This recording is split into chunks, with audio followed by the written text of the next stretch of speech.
বিএনপির ৪৭তম প্রতিষ্ঠা বার্ষিকীতে শুভেচ্ছা জানিয়েছেন নাজিরগঞ্জ ইউনিয়নের সহসভাপতি রকুনুজ্জামান রতন।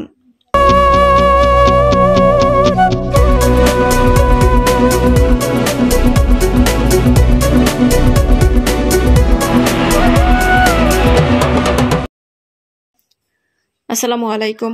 এডিপি বাংলার সংবাদে সবাইকে স্বাগত জানাচ্ছি। আমি সুমা আহমেদ। নিজস্ব প্রতিনিধি শেখ রুবেল আহমেদের পাঠানো তথ্যচিত্রে দেখুন বিস্তারিত।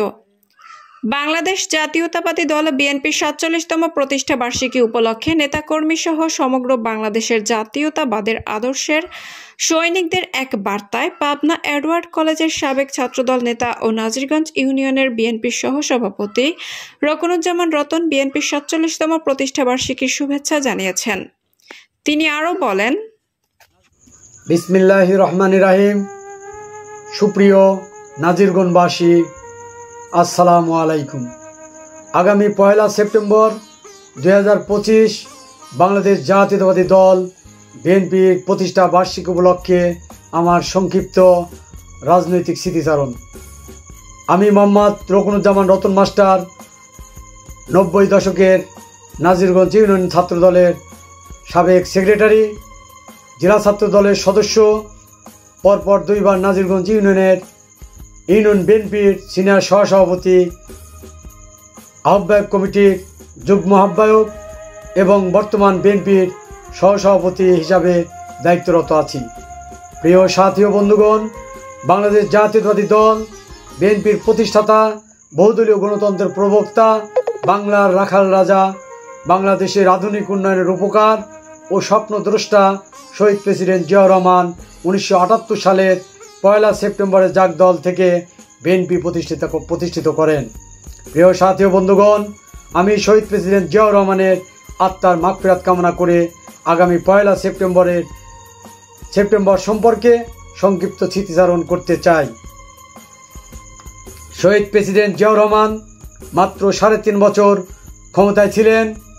তিনি চট্টগ্রাম থেকে স্বাধীনতার ঘোষণা না দিলে বাংলাদেশের জনগণ স্বাধীনতা লাভ করতে পারত না। তিনি সেনাবাহিনীর কিছু কুচক্রী মহলের হাতে শাহাদত বরণ করেন। প্রিয় সাথী ও সহযোদ্ধাগণ, পরবর্তীতে স্বৈরাচারী এরশাদ সরকার ৯ বছর ক্ষমতা দখল করেন। ক্ষমতায় থাকাকালীন অবস্থায় ৯০ গণ অভ্যুত্থানে বাংলাদেশ থেকে তিনি বিতাড়িত হন এবং বাংলাদেশের জনগণ মুক্তি পান। প্রিয় সাথী ও বন্ধুগণ, পরবর্তীতে সুষ্ঠু, অবাধ, নিরপেক্ষ নির্বাচনের মাধ্যমে শহীদ প্রেসিডেন্ট জিয়াউর রহমানের সহধর্মিণী দেশনেত্রী বেগম খালেদা জিয়া উন্নয়নের ধারা অব্যাহত রাখার জন্য পরপর ৩ বার প্রধানমন্ত্রীর দায়িত্ব পালন করেন।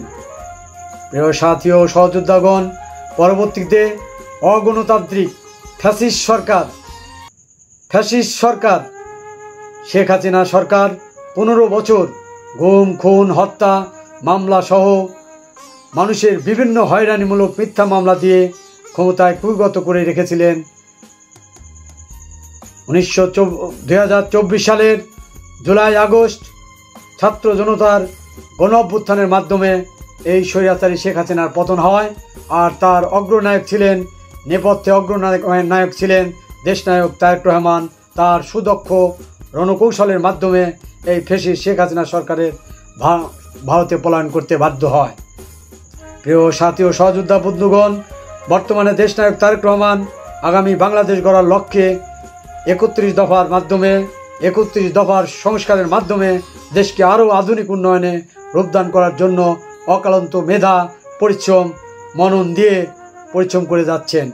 প্রিয় সাথী ও সহযোদ্ধাগণ, তার ধারাবাহিকতায় পাবনা ২ সুজানগর বেড়া নির্বাচনী এলাকায় পাবনার গণমানুষের নেতা, সুজানগর বেড়ার গণমানুষের নেতা, আধুনিক উন্নয়নের উপকার হিসাবে সাবেক ২ বারের সংসদ সদস্য অ্যাডভোকেট এ.কে.এম. সেলিম রেজা হাবিব সাহেবকে ধানের শীষের প্রতীক তুলে দিয়ে ধানের শীষের কাণ্ডারি হিসাবে চূড়ান্তভাবে ধানের শীষ মনোনয়ন দিয়ে তার হাতে ধানের শীষ প্রতীক তুলে দিয়েছেন দেশনায়ক তারেক রহমান।